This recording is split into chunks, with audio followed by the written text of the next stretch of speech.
ಹೇ guys, ನಮಸ್ಕಾರ ಎಲ್ರಿಗೂ. Welcome back to DMG vlogs. ನಾನು ದೇವಿ. ಸೊ ಈ ವಿಡಿಯೋದಲ್ಲಿ ನಾನು ಮೇನ್ಲಿ ಸ್ವಾಡಲ್ ಅಥವಾ ಬೇಬಿ ಸ್ವಾಡಲ್ ಅಥವಾ ಬೇಬಿ ರ್ಯಾಪ್ ಮಾಡೋದು ಎಷ್ಟು ಇಂಪಾರ್ಟೆಂಟು, ಅಥವಾ ಯಾಕೆ ನಾವು ರ್ಯಾಪ್ ಮಾಡಬೇಕು, ಹೆಂಗೆ ಬೇಬಿ ರ್ಯಾಪ್ನ ಮಾಡೋದು ಅಥವಾ ಸ್ವಾಡಲ್ ಮಾಡೋದು ನ್ಯೂ ಬಾರ್ನ್ಸ್ಗೆ ಅಂತ ಈ ವಿಡಿಯೋದಲ್ಲಿ ಹೇಳ್ತೀನಿ. ಎಂಡ್ವರೆಗೂ ವಿಡಿಯೋನ ನೋಡಿ ಅಂತ ಹೇಳ್ತಾ. ಸೊ ನಾನು ಜಾಸ್ತಿ ಪೇರೆಂಟಿಂಗ್ ಬಗ್ಗೆ ವೀಡಿಯೋಸ್ನ ಮಾಡ್ತಿರ್ತೀನಿ. ನಾನು ಮಾಡೋ ವೀಡಿಯೋಸ್ ನಿಮ್ಗೆ ಇಷ್ಟ ಆದರೆ ಏನು ಮಾಡ್ತಿದ್ದೀರಾ, ಸಬ್ಸ್ಕ್ರೈಬ್ ಮಾಡ್ಕೊಳ್ಳಿ, ನೋಟಿಫಿಕೇಶನ್ ಬಟನ್ನ ಕ್ಲಿಕ್ ಮಾಡಿ, ಏನಾದರೂ ಹೇಳಬೇಕು ಅಂದರೆ ಕಮೆಂಟ್ ಮಾಡಿ. ನಾನು ಇನ್ಸ್ಟಾಗ್ರಾಮಲ್ಲೂ ಒಂದಷ್ಟು ಇನ್ಫಾರ್ಮೇಷನ್ಗಳನ್ನ ಕೊಡೋಕ್ಕೆ ಟ್ರೈ ಮಾಡ್ತೀನಿ. ಸೊ ಇನ್ಸ್ಟಾಗ್ರಾಮಲ್ಲೂ ಫಾಲೋ ಮಾಡಿ ಅಂತ ಹೇಳ್ತಾ. So let's start this video. So ಇವಾಗ ಫಸ್ಟು ಯಾಕೆ ನಾವು ಬೇಬಿನ ಸ್ವಾಡಲ್ ಅಥವಾ ರ್ಯಾಪ್ ಮಾಡಬೇಕು ಅಂತ ನೋಡ್ತಾ ಹೋದರೆ, ಫಸ್ಟ್ ಏನು ಅಂದರೆ, ನಾನು ಏನೋ ಓದ್ತಾ ಇದ್ದೆ. ಆವಾಗ ನನಗೆ ಗೊತ್ತಾಗಿದ್ದೇನು ಅಂದರೆ, ಪಾಪು ಇನ್ನು ಹುಟ್ಟಿದ ಮೇಲೂ ಇನ್ನು 1-2 ತಿಂಗಳವರೆಗೂ ಪಾಪು ಹೊಟ್ಟೆ ಒಳಗಡೆನೇ ಇದ್ದೀನಿ ಇನ್ನು ಅಂತ ಅನ್ನೋ ಫೀಲಿಂಗ್ ಇರುತ್ತಂತೆ ಪಾಪುಗೆ. ಸೊ ಅದು ಸೇಮ್ ಫೀಲಿಂಗ್ನ ನಾವು ಈಚೆ ಬಂದಾಗ ಕ್ರಿಯೇಟ್ ಮಾಡೋದು ತುಂಬ ಇಂಪಾರ್ಟೆಂಟು. ಯಾಕಂದರೆ ಜಸ್ಟ್ ಇಮ್ಯಾಜಿನ್, ಸೊ ನೀವು ಬಂದು ಕೋಲ್ಡ್ ಎನ್ವಿರಾನ್ಮೆಂಟಲ್ಲಿ ಇರ್ತೀರಾ ಅಂದ್ಕೊಳ್ಳಿ. ಸಡನ್ನಾಗಿ ನಿಮ್ಮನ್ನ ತೊಗೊಂಡೋಗಿ ಬಿಸಿಲಿಗೆ ಅಥವಾ ಡಿಫ್ರೆಂಟ್ ಎನ್ವಿರಾನ್ಮೆಂಟ್ಗೆ ಹೋದರೆ ನಿಮಗೆ ಸೊ ಅಡಾಪ್ಟ್ ಮಾಡ್ಕೊಳ್ಳೋಕ್ಕೆ ಸ್ವಲ್ಪ ಟೈಮ್ ತೊಗೊಳುತ್ತೆ. ಸೊ ಅದೇ ಥರ ಪಾಪುನೂ ಅಷ್ಟೇ. ಸೊ ಹೊಟ್ಟೆ ಒಳಗಡೆ ಒಂಥರ ಬೇರೆ ಥರ ಸ್ಪೇಸಲ್ಲೇ ಇರುತ್ತೆ ಬಾಡಿ ಒಳಗಡೆ. ಅಂದರೆ ನಮ್ಮ ಹಾರ್ಟ್ ಬೀಟ್ ಕೇಳಿಸ್ತಿರುತ್ತೆ, ಸ್ವಲ್ಪ ವಾರ್ಮ್ ಎನ್ವಿರಾನ್ಮೆಂಟ್ ಇರುತ್ತೆ. ಆಮೇಲೆ ಬೇರೆ ಕಡೆದೆಲ್ಲ ಡೈರೆಕ್ಟ್ ನಾಯ್ಸಸ್ಸು ಅಥವಾ ಡೈರೆಕ್ಟ್ ವಾಯ್ಸು ಅದೆಲ್ಲ ಏನು ಹೋಗ್ತಿರಲ್ಲ ಪಾಪುಗೆ. ಸೊ ಆ ಥರ ಬೇರೆ ಎನ್ವಿರಾನ್ಮೆಂಟಲ್ಲೇ ಇರುತ್ತೆ ಹೊಟ್ಟೆ ಒಳಗಡೆ. ಸೊ ಈಗ ಸಡನ್ನಾಗಿ ಈಚೆ ಬಂದಾಗ ನಾವು ರ್ಯಾಪ್ ಮಾಡಿದೆ ಅಥವಾ ಪಾಪುನ ಹಂಗೆ ಬಿಟ್ಟರೆ, ಸೊ ಪಾಪುಗೆ ನಾನು ಹೇಳ್ದಂಗೆ ಆಲ್ರೆಡಿ ಪಾಪು ಅದೇ ಥರ ಯೋಚನೆ ಇರುತ್ತೆ, ಇನ್ನೂ ಹೊಟ್ಟೆ ಒಳಗಡೆನೇ ಇದ್ದೀನಿ ಅನ್ನೋ ಫೀಲಿಂಗಲ್ಲಿ ಇರುತ್ತೆ. ಸೊ ಆ ಫೀಲಿಂಗ್ನ ನಾವು ಕೊಟ್ಟಿಲ್ಲ ಅಂದರೆ ಅದು ಪೀಸ್ ಪಾಪು ಮೈಂಡಲ್ಲಿ ಏನೋ ಆಗೋಯ್ತು ನನಗೆ ಅಥವಾ ಇನ್ನೊಂದೇನೋ ಆಗ್ತಿದೆ ನನಗೆ ಅನ್ನೋ ಥರ ಫೀಲಿಂಗ್ ಇರುತ್ತೆ. ಸೊ ಆವಾಗ ಅಳೋದು ಜಾಸ್ತಿ ಮಾಡುತ್ತೆ ಅಥವಾ ಅಡ್ಜಸ್ಟ್ ಆಗಕ್ಕೆ ಆಗ್ತಿರಲ್ಲ. ಸೊ ಈ ಥರ ಎಲ್ಲ ಪ್ರಾಬ್ಲಮ್ಸ್ ಅವಾಯ್ಡ್ ಮಾಡೋಕ್ಕೆ ನಾವು ಸ್ವಾಡಲ್ ಮಾಡಿದ್ರೆ ಅಥವಾ ಅದೇ ಥರ ಒಂದು ಸ್ವಲ್ಪ ಎನ್ವಿರಾನ್ಮೆಂಟ್ನ ಅಥವಾ ಪಾಪು ಹೊಟ್ಟೆ ಒಳಗಡೆ ಇದ್ದಾಗ ಜಾಸ್ತಿ ಸ್ಪೇಸ್ ಇರಲ್ಲ ಕೈ ಆಡ್ಸೋಕ್ಕೆ, ಕಾಲು ಆಡ್ಸೋಕ್ಕೆ. ಸೊ ಅದೇ ಥರ ಎನ್ವಿರಾನ್ಮೆಂಟ್ನ ಈಚೆಗಡೆ ನಾವು ಕೊಡೋಕ್ಕೆ ಟ್ರೈ ಮಾಡಿದಾಗ ಪಾಪು ಪೀಸ್ಫುಲ್ಲಾಗಿ ನಿದ್ದೆ ಮಾಡುತ್ತೆ, ಜಾಸ್ತಿ ಹೇಳೋದಿಲ್ಲ. So which are very important, especially ನಿದ್ದೆ ಮಾಡೋದು ಇಂಪಾರ್ಟೆಂಟು.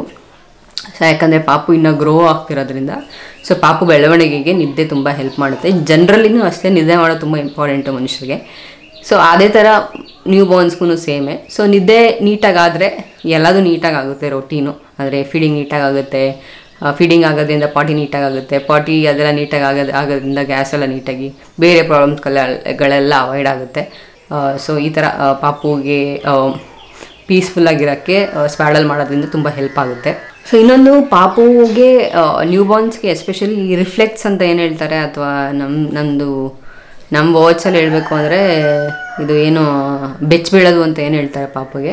ಸೊ ಅದೆಲ್ಲ ಅವಾಯ್ಡ್ ಆಗುತ್ತೆ ನೀವು ಸ್ವಾಡಲ್ ಮಾಡೋದ್ರಿಂದ. ಬಿಕಾಸ್ ಏನೇ ಒಂದು ಸೌಂಡ್ ಆದ್ರೂ ಅಥವಾ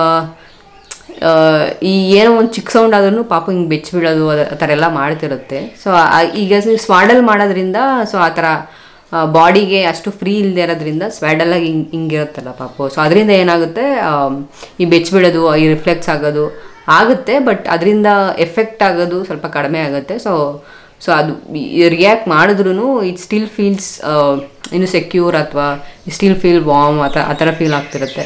so everything is going well ಆ ಥರ ಫೀಲ್ ಆಗ್ತಿರುತ್ತೆ ಪಾಪುಗೆ. ಸೊ ಅದರಿಂದ ಏನಾಗುತ್ತೆ, ಇದು ಅಳೋದು ಅದೆಲ್ಲ ಅವಾಯ್ಡ್ ಆಗುತ್ತೆ, ರಿಫ್ಲೆಕ್ಟ್ಸ್ ಆಗೋದು ಸೊ ಇದೆಲ್ಲ ಅವಾಯ್ಡ್ ಆಗುತ್ತೆ. ಸ್ವಲ್ಪ ಪೀಸ್ಫುಲ್ಲಾಗಿ ನಾನು ಆಲ್ರೆಡಿ ಹೇಳ್ದಂಗೆ ನಿದ್ದೆ ಮಾಡೋಕ್ಕೆ ಹೆಲ್ಪ್ ಮಾಡುತ್ತೆ. ಅದಾದಮೇಲೆ ಇನ್ನೊಂದು very important things to be noted here ಅಂದರೆ, ನೀವು ಸ್ವಾಡಲ್ ಮಾಡಬೇಕಾದ್ರೆ ಯಾವ ಕ್ಲಾತ್ಸ್ನ ಯೂಸ್ ಮಾಡ್ತಾ ಇದ್ದೀರಾ ಅಂತ ನೋಡ್ಕೊಳ್ಳೋದು ತುಂಬ ಇಂಪಾರ್ಟೆಂಟು.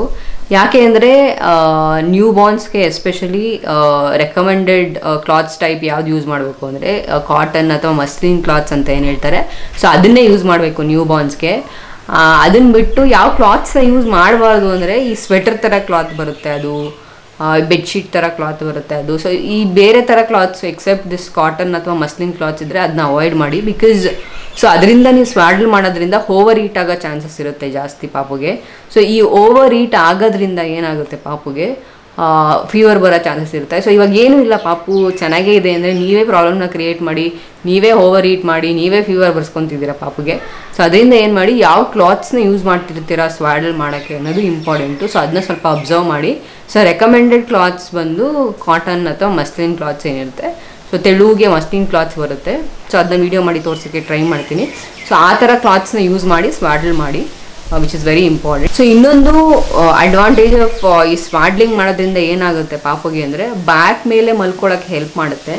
ಅಂದರೆ ಫಾರ್ ಎಕ್ಸಾಂಪಲ್ ಅಸ್ಯೂಮ್ ಮಾಡಿ ನೀವು ಸ್ವಾಡಲ್ ಮಾಡಿಲ್ಲ ಅಂದರೆ ಈ ಸೈಡ್ಗೆ ಮೂವ್ ಆಗೋದು, ನಮ್ಗೆ ಗೊತ್ತಿಲ್ಲ ಯಾವ ಪಾಪುಗೆ ಯಾವಾಗ ಈ ಮೋಷನ್ಸು ಅಥವಾ ಈ ಯಾವಾಗ ಬೆಳವಣಿಗೆ ಯಾವಾಗ ಹೆಂಗಾಗುತ್ತೆ ಅಂತ ಗೊತ್ತಿರಲ್ಲ. ಸೊ ಸೈಡಿಗೆ ತಿರ್ಕೊಳ್ಳೋದು ಈ ಥರ ಆಗೋದೆಲ್ಲ ಚಾನ್ಸಸ್ ಇರುತ್ತೆ ಮಲ್ಕೊಂಡಿರೋವಾಗ. ಎಸ್ಪೆಷಲಿ ನೈಟ್ ಟೈಮಲ್ಲಿ ನೀವು ಮಲ್ಕೊಂಬಿಟ್ಟಿರ್ತೀರ, ಆವಾಗ ಸೈಡಿಗೆ ತಿರ್ಕೊಳ್ಳೋದು ಅಥವಾ ಬೆಡ್ಶೀಟ್ ಹಾಕಿರ್ತೀರ ಅದನ್ನ ತಲೆನೇ ಹಚ್ಕೊಳ್ಳೋದು, ಈ ಥರ ಏನೇನೋ ಆಗೋ ಚಾನ್ಸಸ್ ಇರುತ್ತೆ.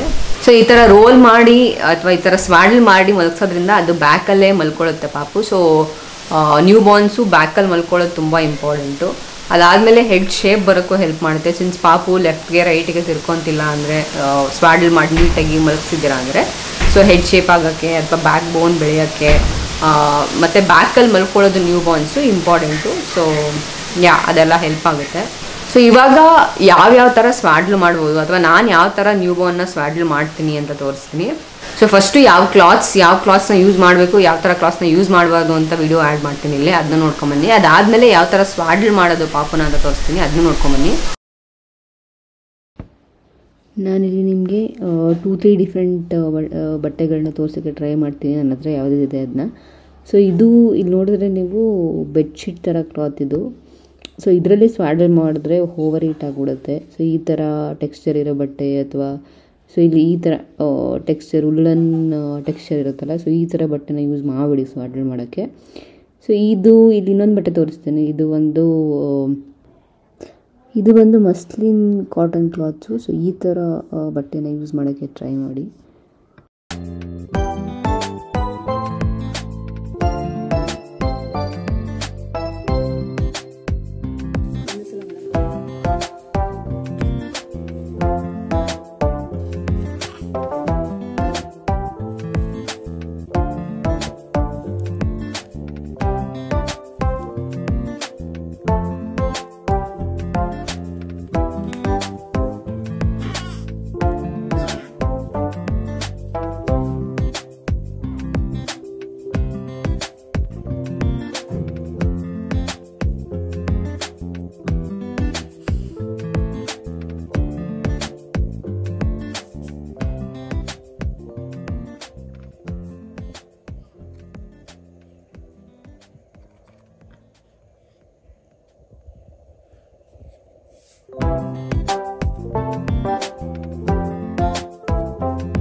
ಸೊ ಇದಿಷ್ಟು ಈ ವಿಡಿಯೋದಲ್ಲಿ ಗೈಸ್.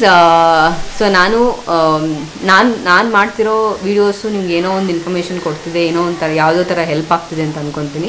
ಸೊ ಬೇಸಿಕಲಿ ನನ್ನ ಇಂಟೆನ್ಷನ್ನು ಈ ಥರ ಪೇರೆಂಟಿಂಗ್ ಬಗ್ಗೆ ವಿಡಿಯೋ ಮಾಡೋದೇನು ಅಂದರೆ, ನಾನೇನು ಕಲಿತಿದ್ದೀನಿ ಅದನ್ನ ಎಲ್ಲರಿಗೂ ಹೇಳಬೇಕು ಅಥವಾ ಯಾರಿಗಾರು ಒಬ್ಬರಿಗೆ ಹೆಲ್ಪ್ಫುಲ್ ಆದರೆ ವಿಚ್ ಇಸ್ ಗ್ರೇಟ್.